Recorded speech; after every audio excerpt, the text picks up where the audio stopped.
अस्सलामुअलैकुम वरहमतुल्लाहि वबरकातुहू। उम्मीद है आप सब खैरियत, तंदुरुस्ती और आफियत के साथ होंगे।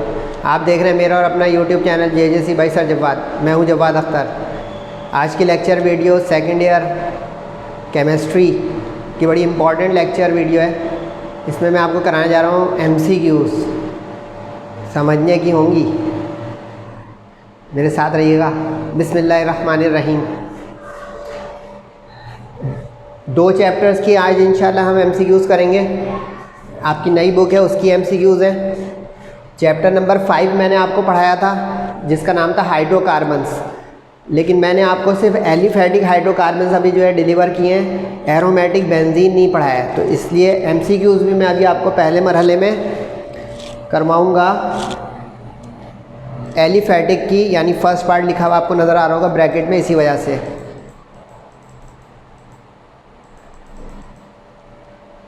पहली MCQ है the final product obtained when hydrogen bromide, halogen acid को कहते हैं हाइड्रोजन ब्रोमाइड, HBr, जैसे HCl होता है HBr होता है, is added to an ethyne molecule. अपने साथ कुछ लिखते भी रहिएगा काइंडली, तब आपको अच्छा लगेगा आज का लेक्चर। 1-1 मिनट लूँगा एक MCQ में, 1.5 मिनट भी ले सकता हूँ, लेकिन समझाऊँगा इंशाल्लाह, फ़ायदा होगा आपका। इथाइन मॉलिक्यूल में वो कह रहा है हाइड्रोजन ब्रोमाइड ऐड करें। अगर आप याद करें तो इथाइन की केमिकल प्रॉपर्टी में एक थी एडिशन ऑफ हैलोजन एसिड, उसमें था मार्कोनी-कोव्स रूल। मार्कोनी-कोव्स रूल वो ये कहता है कि when a halogen acid like HBr is added to a system having double bond और triple bond, that is pi bond,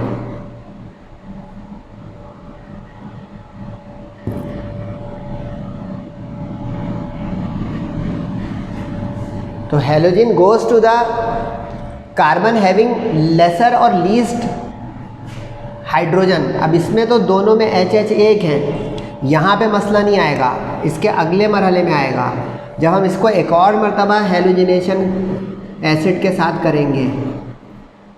अब यहाँ पे देखें, यहाँ पे 1 हाइड्रोजन है और यहाँ पे 2 हाइड्रोजन है, तो अब ये इसका जो हैलोजन पार्ट है ना इस वाले के साथ जाएगा। अगर आप इस वाले के साथ देखें तो गलत हो जाएगा। तो इस बुनियाद पे इसकी प्रोडक्ट जो बनेगी फाइनल वो ये बनेगी।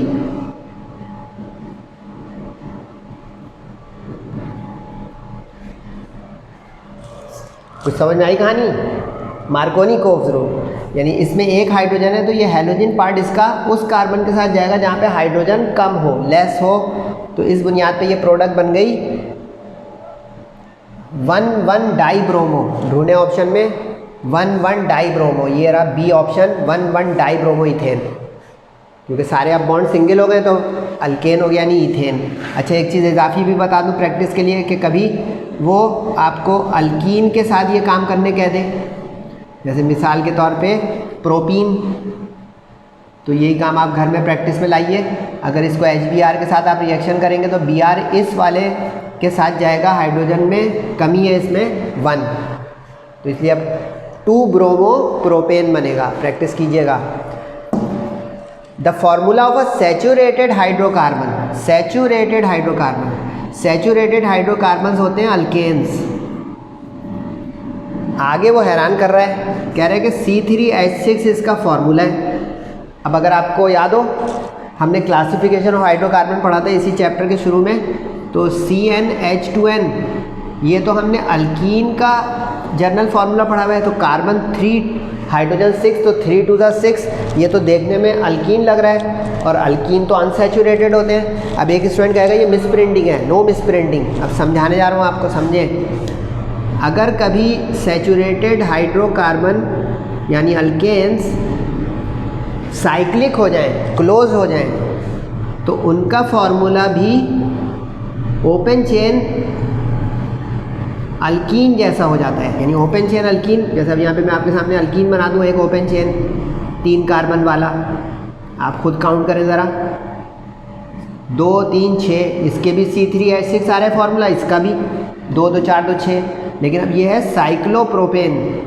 बॉटम लाइन क्या हुई? बॉटम लाइन क्या हुई बच्चों? ये हुई कि जो ओपन चेन अल्कीन का फॉर्मूला होता है वही क्लोज चेन अल्केन का होता है। तो इस बुनियाद पे इसमें ऑप्शन आप ढूंढें साइक्लोप्रोपेन, डी ऑप्शन हो जाएगा। इसी साथ एक एक और MCQs बता दूं। अब जो ओपन चेन अल्काइन होंगे, अल्काइन उनका होता है CnH2n-2, ये ओपन चेन अल्काइन हो गए, सही है। बिल्कुल यही फॉर्मूला क्लोज चेन अल्कीन का होगा। प्रैक्टिस कीजिएगा घर में। देख रहे हैं सर 1 मिनट या 2 मिनट लेंगे तो आपको फ़ायदा दिलाएंगे, बस ये मैं, क्योंकि आप कहेंगे इसका तो सर आंसर की भी मौजूद है बुक में, आप क्यों करा रहे हैं। ज़रूरी थोड़ी है कि सारे एक्सरसाइज में से word to word board exam में आए। A और A1 वाले स्टूडेंट से माशाल्लाह मैं मुखातिब हूँ, तो ये प्रैक्टिस मेक्स स्टूडेंट परफेक्ट। तो ये ओपन चेन अल्काइन और क्लोज चेन अल्कीन यानी डबल बॉन्ड वाले सीधे बनाइएगा, जैसे ये बना हुआ है, जैसे अल्काइन बनाइएगा ट्रिपल बॉन्ड वाला जैसे ये बना हुआ है, और फिर क्लोज कीजिएगा, यानी अब 3 वाला अल्काइन बनाए और 3 वाला क्लोज करके अल्कीन बनाए, तो एक फॉर्मूला मिलेगा आपको। तो ये हो गया जनाब 2 MCQs। तीसरे पे आ जाएं, ओजोनाइड, ये इक्वेशन वाली MCQs आ गई। ये पहली भी इक्वेशन वाली थी, इसे नोट करते ना, यानी कि इक्वेशन वाली MCQs भी आ सकती हैं, यानी आपको रिएक्शन की प्रैक्टिस हो। वो कह रहे हैं ओजोनाइड को अगर जिंक डस्ट से रिएक्शन करते हैं तो क्या होगा। अगर आपको याद हो तो हमने अल्कीन की जब केमिकल प्रॉपर्टीज़ पढ़ी थी, यानी ईथीन की जब केमिकल प्रॉपर्टीज़ पढ़ी थी, तो ईथीन के साथ हमने ओजोन को रिएक्शन कराया था, इसको ओजोनोलाइसिस कहते हैं, ढूंढिएगा जाके ओजोनोलाइसिस, जिसमें ओजोन के साथ रिएक्शन आया था, जैसे ये इसमें हमने ओजोन के साथ रिएक्शन किया था। तो पहले एक इंटरमीडिएट ओजोनाइड बना होगा, अगर आपको याद आ जाए इस तरह का, इसको ओजोनाइड कहते हैं। अब ये ओजोनाइड हो गया, सही है। अब इस ओजोनाइड को जब जिंक डस्ट के साथ हमने हीट किया था तो याद आया क्या बना था, HCHO अलग हो गया था इस तरह से, और जिंक ऑक्साइड अलग हो गया था, तो उसका नाम हो गया था ये, इसको कहते हैं एल्डिहाइड। याद आ गया बच्चों, वेरी गुड हो गए। तो क्या आप लोगों को माशाल्लाह याद भी आता जा रहा है ये चीज़, तो समझ के करेंगे तो फ़ायदे में रहेंगे। मुख्तसर ये हुआ कि ओजोनाइड को, यानी ईथीन की ओजोनोलाइसिस से जो बनने वाली इंटरमीडिएट प्रोडक्ट है, उसको अगर जिंक डस्ट के साथ हीट करें तो बनता है एल्डिहाइड यानी CHO वाला कंपाउंड। तो इसका ऑप्शन हो गया B। ओजोनाइड कभी भी अल्कीन नहीं बना सकता, नोट कर लें, कभी भी अल्कोहल नहीं बना सकता, और ना ही ईथर। ये तीनों चीज़ें ओजोनोलाइसिस से नहीं बन सकती। आगे लिखा है which of the following pairs of compound represent functional group isomerism. Isomerism एक टॉपिक था इस चैप्टर में, जिसके अंदर 4 टाइप्स थी हमारी। अब functional group isomerism, functional group isomerism वो होता है जिसके अंदर फंक्शनल ग्रुप चेंज हो जाए, चेंज फंक्शनल ग्रुप हो जाए, यानी एक जैसे फंक्शनल ग्रुप ना हो। अब गौर करें, ब्यूटीन ये तो पोजीशन आइसोमर हो गए, क्योंकि इनकी पोजीशन बदल रही है डबल बॉन्ड की। एन ब्यूटेन और आइसोब्यूटेन, इसकी शक्ल बदल जाएगी, एन जो है सीधा होगा नॉर्मल, और आइसो ऐसा होगा। तो ये तो चेन आइसोमेरिज्म यानी स्केलेटल आइसोमेरिज्म की किस्म हो गई। और डाईथाइल कीटोन और मिथाइल प्रोपाइल कीटोन, नाम में आ रहा है कीटोन कीटोन, कीटोन ही रहा, तो ये हो गया मेटामेरिज्म। मेटामेरिज्म वो होता है जिसमें फंक्शनल ग्रुप एक हो और अल्काइल ग्रुप बदल जाए, चौथी किस्म। अब इसका मतलब है यही बच रहा है एक बी, क्योंकि इथेनॉल में OH ग्रुप आ जाएगा, ये देखें अल्कोहलिक ग्रुप आ गया, और डाई मिथाइल ईथर में ऑक्सी ग्रुप आ जाएगा। देखें आप, कार्बन 2 हाइड्रोजन 6 इस बुनियाद पे इथेनॉल और डाई मिथाइल ईथर। लेकिन आपने नोट किया, मैंने सिर्फ 10 सेकंड में मार्क नहीं कराया, ये भी बता दिया कि देखें ये अगर पूछ लेता कि इसमें से पोजीशन आइसोमर कौन सा है तो उसका आंसर क्या होता है, चेन आइसोमर कौन सा है उसका आंसर क्या होता, मेटामर कौन सा है उसका आंसर क्या होता। तो देखें टाइम लग रहा हो लेकिन कुछ फ़ायदा हो रहा हो तो ये बुरा सौदा नहीं है मेरे ख़्याल से। अच्छा, 5वीं स्किप होगी क्योंकि ये बेंजीन की है, बेंजीन की इंशाल्लाह हम अलग करेंगे। 5वें को अपने हिसाब से, अगर मेरे साथ आप पढ़ लें, मैं एक तरीके से पढ़ा रहा हूँ कि पहले एलिफैटिक पढ़ा दिया, उसके बाद इंशाल्लाह एरोमेटिक होगा चैप्टर 1 के बाद। वेल्डिंग गैस, ये यूजेस हैं। वेल्डिंग गैस जो होती है वो एसिटाइलिन इस्तेमाल होती है, सही है। इसी के साथ बता दूं आपको, ईथेन और मीथेन फ्यूल के तौर पे इस्तेमाल होते हैं, ये वेल्डिंग में इस्तेमाल नहीं हो सकते, ठीक है। और इथिलीन जो है ये राइपनिंग ऑफ फ्रूट्स के लिए, अगर कोई फल पहले कच्चा उतर जाए अपने दरख्त से, पेड़ से, तो ये राइपनिंग ऑफ फ्रूट्स में काम आती है। देखा आपने, 1 मिनट लगाया, वरना मैं कहूँगा ये रट ले बस, एसिटाइलिन जिसको इथाइन भी कहते हैं, और इसको एसिटिलाइन फ्लेम कहते हैं, वो जो स्पार्क निकलता है उसको एसिटिलाइन फ्लेम कहते हैं, सही है।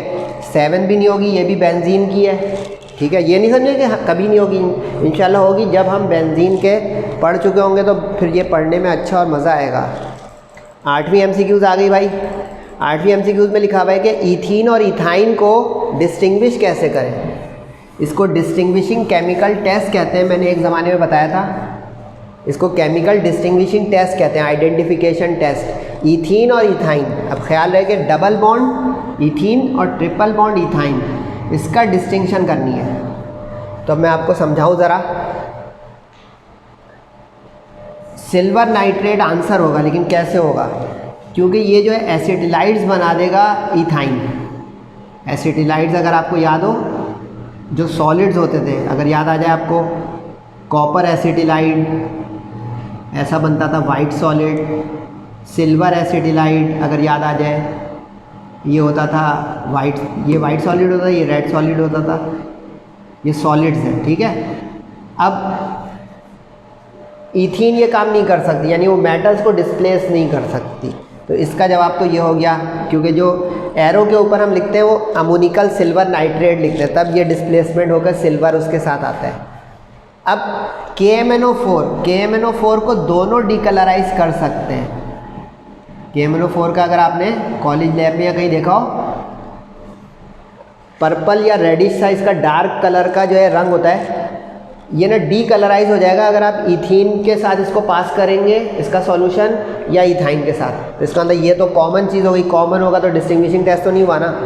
अब ब्रोमीन वाटर के साथ इथीन इथाइन को हम डिस्टिंग्विश नहीं कर सकते। ये जब हम चैप्टर नंबर 7 पढ़ेंगे, ब्रोमीन वाटर के साथ फिनॉल और अल्कोहल डिस्टिंग्विश होते हैं, ये चैप्टर 7 में जाएगा। तो ये मुख्तसर हो गया कि अमोनिकल सिल्वर नाइट्रेट, क्यों, क्योंकि ये एसिटिलाइड बना देगा, सही हो गया। 9 और 10 स्किप होगी क्योंकि ये दोनों हैं बेंजीन की। तो इस तरह चैप्टर 5 की हमारी वो वाली कंप्लीट हो गई जो एलिफैटिक की थी। तो होप आपको अच्छा जाइएगा। नहीं भाई, चैप्टर 6 भी हो रहा है, एक ही दफ़ा में 2 चैप्टर बना पाएंगे कि सर जान के वीडियो ज़्यादा बनाते हैं कि नहीं भाई, सर की ये नियत हो तो सर इतना टाइम ना लगाएं आपके उस पर। चैप्टर नंबर 6 आ गया जिसका नाम था अल्काइल हैलाइड्स एंड अमाइंस। ये हमने माशाल्लाह पूरा पढ़ा है, तो इसकी एक MCQs हम करेंगे। 10 MCQs हैं हर चैप्टर में, पिछले में 6 या 7 हुई इसलिए कि बाकी थी बेंजीन की। अल्काइल हैलाइड्स एंड अमाइंस, सही है। कुछ रिकॉल के लिए थ्योरी भी खोल के रखें, तब आपको ये अच्छा लगेगा। कह रहे हैं इसमें से कौन सा जो है कंपोजिशन वो सेकेंडरी अल्काइल हैलाइड की है। अब याद हो तो इस चैप्टर के पहले लेक्चर में मैंने आपको क्लासिफिकेशन ऑफ अल्काइल हैलाइड्स कराया था। अगर एक कार्बन के साथ 3 कार्बन लगे हुए हों, जैसे पहले पार्ट में नज़र आ रहा है R3, तो ये हो जाता था टर्शरी या 3rd डिग्री, सही है। जिस कार्बन के साथ एक कार्बन लगी हुई हो, बाकी हाइड्रोजन हो, ये हो जाता था प्राइमरी या 1st डिग्री, सही है। एक कार्बन है, पीछे कुछ है ही नहीं, तो ये तो सीधा मिथाइल हैलाइड हो जाएगा, जिसको हम क्लासिफिकेशन में डालेंगे ही नहीं। क्लासिफिकेशन के लिए कम से कम 2 कार्बन हो, ये भी नोट करें। तो अब बचा ये, यानी इसका बी ऑप्शन हो जाएगा। किस बुनियाद पर? रट के नहीं भाई, कि इसमें एक कार्बन 2 कार्बन्स के साथ अटैच है, वो कार्बन जो एक और एक 2 कार्बन के साथ अटैच है, इस वजह से ये हो गया इसका सेकेंडरी। लेकिन देखें इम्तिहान में बदल जाए, वो कहेगा इसमें टर्शरी कौन सा है, तो ये वाला आया। प्राइमरी कौन सा है, ये वाला आया। नन ऑफ दीज, ये वाला आया। देखें कुछ समझने में मेहनत लगने में टाइम लगता है ना भाई। Which of the following alkyl hide can not produce an alkyne, कह रहे हैं इसमें कौन सा अल्काइल हैलाइड अल्कीन पैदा ही नहीं कर सकता, क्योंकि हम जानते हैं कि अल्काइल हैलाइड अल्कीन्स बनाते हैं कब, याद आया, डीहाइड्रोहेलोजिनेशन से, अल्कोहलिक पोटाश से। लेकिन अब कह रहे हैं कि ये बना ही नहीं सकता, अल्कोहलिक पोटाश हम ले भी आए तो, यानी KOH, अगर हम अल्कोहलिक KOH ले आए तब भी नहीं बना सकता। तो इसका एक आसान सा तरीका बताऊं, जिसमें बीटा कार्बन नहीं होगी ना वो नहीं बना सकता, यानी जो हेलोजिन है ये, ठीक है, इसके साथ ये कार्बन है, ये अल्फा होती है, ठीक है, इसके बराबर वाली जो है वो बीटा होती है, सही है, इसके बराबर में और हो तो गैमा होगी। लेकिन आपको यहाँ तक गौर करना है, जिसमें बीटा कार्बन नहीं होगी ना तो वो एलिमिनेट करेगा ही नहीं, जब करेगा ही नहीं यानी है ही नहीं तो करेगा ही नहीं, तो जो है बीटा एलिमिनेशन का प्रोसेस ही नहीं होगा, यानी अल्कीन बनेगी नहीं, वो डबल बॉन्ड सिस्टम है, क्योंकि डबल बॉन्ड कार्बन कार्बन के बीच आएगा। फ़र्ज़ करें यहाँ पे कार्बन ही कम है तो कार्बन अपने के साथ डबल बॉन्ड थोड़ी बना सकता है, यानी पाई बॉन्ड सिमिलर एटम्स के बीच बनता है, ठीक हो गया। तो इस बुनियाद पर मिथाइल ब्रोमाइड, क्योंकि मिथाइल में एक कार्बन है खाली, तो समझ रहे हैं अंडरस्टैंडिंग में। प्रोपाइल भी बना सकता है क्योंकि इसमें 3 कार्बन है, ये बना सकता है, इसलिए ये ऑप्शन इसका नहीं आएगा। ब्यूटाइल में 4 होते हैं, ये भी बना सकता है, क्योंकि देखें जिसमें एक से ज़्यादा होगा उसमें बीटा कार्बन आ गई। और इथाइल तो सबसे मशहूर है, हमने बनाया ही सही था 2 वाले से। लेकिन एक चीज़ बता दूँ, 3 वाला होगा तो प्रोपीन बना देगा, 4 कार्बन वाला होगा तो ब्यूटीन बना देगा, ये डबल बॉन्ड तो बनाएगा। कौन सा वाला डबल बॉन्ड, 2 कार्बन वाला, 3 वाला, 4 वाला। और अगर 2 वाला होगा तो इथीन बना देगा। देखा, ऑप्शन तो बता दिया कि जिसमें बीटा कार्बन ना हो वो डीहाइड्रोहेलोजिनेशन नहीं कर सकता, लेकिन साथ में देखा कुछ और भी समझा दिया सर ने इतना कुछ, माशाल्लाह। डीहाइड्रोहेलोजिनेशन के लिए बीटा कार्बन यानी कम से कम 2 कार्बन का होना ज़रूरी होता है। तीसरे पे आ जाए, इथाइल मैग्नीशियम ब्रोमाइड, कुछ याद आ रहा है, इथाइल मैग्नीशियम ब्रोमाइड, ये तो ग्रिग्नार्ड रिएजेंट लग रहा है, ग्रिग्नार्ड रिएजेंट याद आ गया। ग्रिग्नार्ड रिएजेंट को जब कार्बन डाइऑक्साइड से रिएक्ट करते थे तो कार्बोक्सिलिक एसिड बनते थे, लेकिन अब मसला ये कि चारों ऑप्शन में कार्बोक्सिलिक एसिड लिखा हुआ है, क्या करें, इसकी टेक्निक बताता हूँ। अगर इथाइल है तो इसका मतलब इसमें कार्बन कितनी है, 2, ठीक हो गया। और कार्बन डाइऑक्साइड में तो हर वक्त 1 कार्बन होगी, तो इसको प्लस कर दें, कितने, 2 और 1 3, जिसमें इंटरमीडिएट प्रोडक्ट बनती थी, फिर हाइड्रोलाइसिस इन HCl के साथ करके हम बनाते थे कार्बोक्सिलिक। अब इथाइल के 2 और ये 1 मिलकर हो गया 3, सही है। तो इस बुनियाद पे इसका ऑप्शन जाना चाहिए 3 वाला प्रोपेनोइक एसिड, यानी ऐसा बनेगा CH3 CH2 COOH। जबकि आपने जो मेरे साथ लेक्चर में पढ़ा होगा वो इथेनोइक एसिड बना होगा CH3 COOH, जिसको हम एसिटिक एसिड कहते हैं, क्योंकि वहाँ पे मिथाइल मैग्नीशियम ब्रोमाइड किया था। अब क्या सीखा, ब्यूटेनोइक कब बनेगा, जब यहाँ पे 3 हो जाए तो 3 और 1 4। मीथेनोइक बन ही नहीं सकता, बन ही नहीं सकता, नेवर। क्यों, नॉट पॉसिबल है, क्योंकि कम से कम अल्काइल तो 1 कार्बन वाला हो गई होगा और कार्बन डाइऑक्साइड में 1 हो गई होगा। इसका मतलब ये हुआ ग्रिग्नार्ड रिएजेंट से छोटा भी हम कभी बना सकते हैं, तो इथेनोइक, इससे छोटा हम बना नहीं सकते कार्बोक्सिलिक एसिड, सही है, इसको ध्यान रखिएगा। तो इसका ऑप्शन हो गया प्रोपेनोइक, क्योंकि 2 और 1 3। आगे कह रहे हैं कि ग्रिग्नार्ड रिएजेंट की एक और MCQ है कि ईस्टर से मिला देते थे तो क्या बनता था। तो ये रिएक्शन जो है बड़ा मशहूर रिएक्शन था, अगर आपको याद हो, ये बना देता था कीटोन, ये बना देता था कीटोन, नहीं याद आया, लेक्चर खोले भाई वो वाले जिसमें हम इक्वेशंस बनाते थे, कीटोन बन जाएगा। कैसे बन जाएगा, क्योंकि ईस्टर क्या होता है, ईस्टर ये होता है CH3 COO C2H5, ये ईस्टर हो गया, सही है। COO जिसमें आ जाए ये ईस्टर होता है।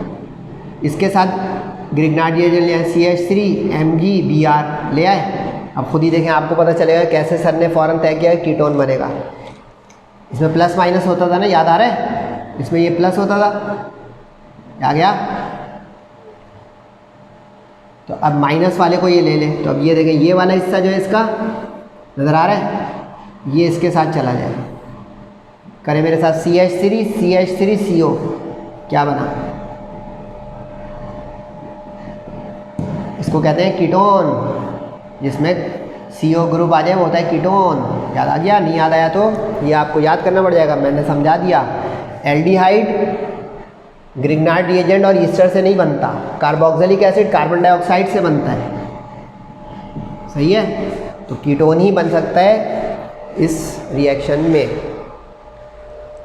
अमाइंस पे आ गए। इस चैप्टर का नाम था alkyl halide and amines. Amines base के तौर पर है। पहले तो ये एमसीक्यूज खुद बना देंगे। अगर आ जाए amines act as option 1 base, acid, amphoteric, none of these, तो आपको पता हो बेसिस हैं। बेस इसलिए हैं कि ये हाइड्रोजन किसी एसिड में से ले लेते हैं।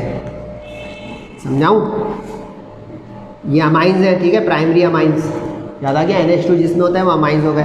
अब इसको आप कराएं किसी एसिड के साथ रिएक्शन, एसिड के साथ ये प्लस नज़र आ रहा है, ये इसमें से ये ले लें तो क्या प्रोडक्ट बना दे भाई?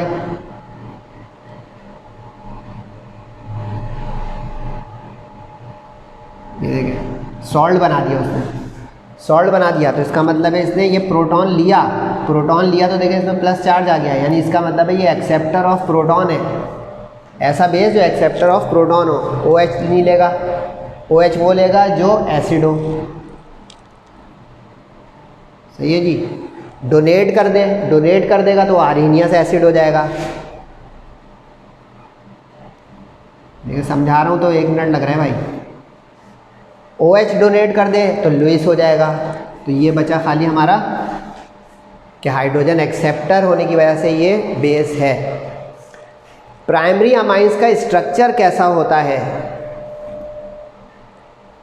टेट्राहेड्रल पिरामिडल कैसे होता है? याद आ रहा है? इसमें जैसे CH3NH2, अब ये N है, सही है, ये H2 है और ये R है।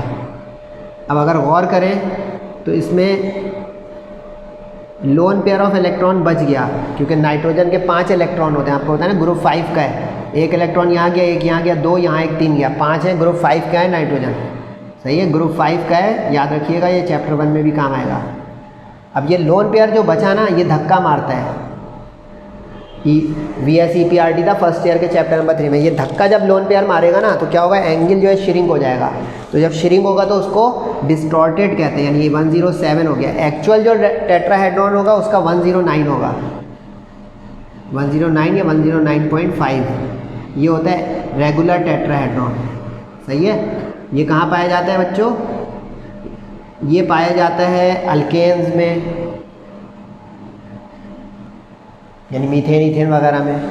वाटर में, अमोनिया में इसमें डिस्टॉर्टेड होता है, तो इसको कहते हैं टेट्राहेड्रल पिरामिडल। लेकिन टेट्राहेड्रल इसलिए कि 1 2 3 4 कोने तो बन गए, लेकिन एक लोन पेयर का जो नॉन बॉन्डिंग ऑर्बिटल आया ना, उसने जो इसको बेंड कर दिया, यानी इसको पिरामिडल जो होता है ना, इसको बेंड कह देते हैं, यानी थोड़ा मुड़ गया। ये 109 से कम हो गया ना इसका एंगल। ये देख रहे हैं, कुछ समझा रहा हूँ तो आपको लगेगा कि सर वक्त ज़ाया कर रहे हैं। 3 MCQs है, हिम्मत कर ले मेरे साथ थोड़ी सी और। आगे कह रहे हैं कि नाइट्रस एसिड से अगर हम रिएक्शन करवा दें अमाइन की मुसलसल आ रही है MCQs। शुरू में थी अल्काइल हैलाइड की। नाइट्रस एसिड याद आ रहा है? नाइट्रस एसिड HNO2 को कहते हैं नाइट्रस एसिड। वो कह रहे हैं अगर नाइट्रस एसिड से रिएक्ट कर दें हाइड्रोक्लोरिक एसिड की मौजूदगी में, तो बताएं क्या चीज़ बनेगी? सॉल्ट बनेगा। और वो कौन सा मशहूर सॉल्ट था? Diazonium salt. Do you remember बच्चों? नहीं रिमेंबर?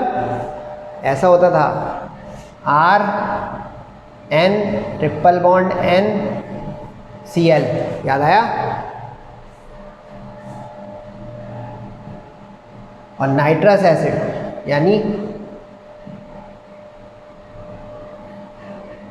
HNO2 के साथ,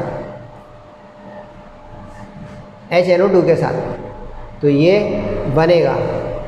हमें अमाइन से रिएक्ट कराना है, CH3NH2 प्रोडक्ट बनेगी वो। यानी अगर R ले लेंगे आप तो ये प्रोडक्ट बन जाएगी। क्योंकि ये नाइट्रोजन नाइट्रोजन का जो बॉन्ड बन जाएगा ना आपस में, ये होता है डायोजोनियम। याद आ गया? और जो इसका H निकलेगा वो पानी को पकड़ लेगा, यानी H2O। इसको R ले सकते हैं। इसको कहते हैं डायोजोनियम सॉल्ट, जिसमें नाइट्रोजन नाइट्रोजन का बॉन्ड बन जाए, चाहे ट्रिपल चाहे कोई और।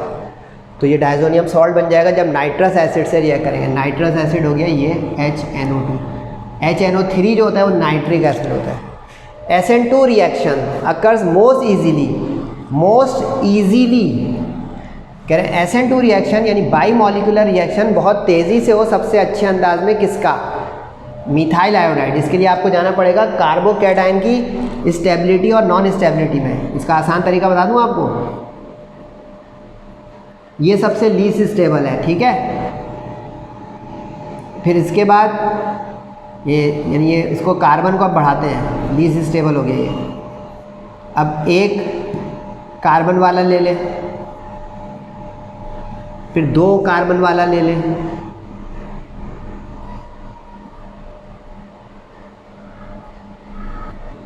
ये सारे आयंस हैं, ठीक है।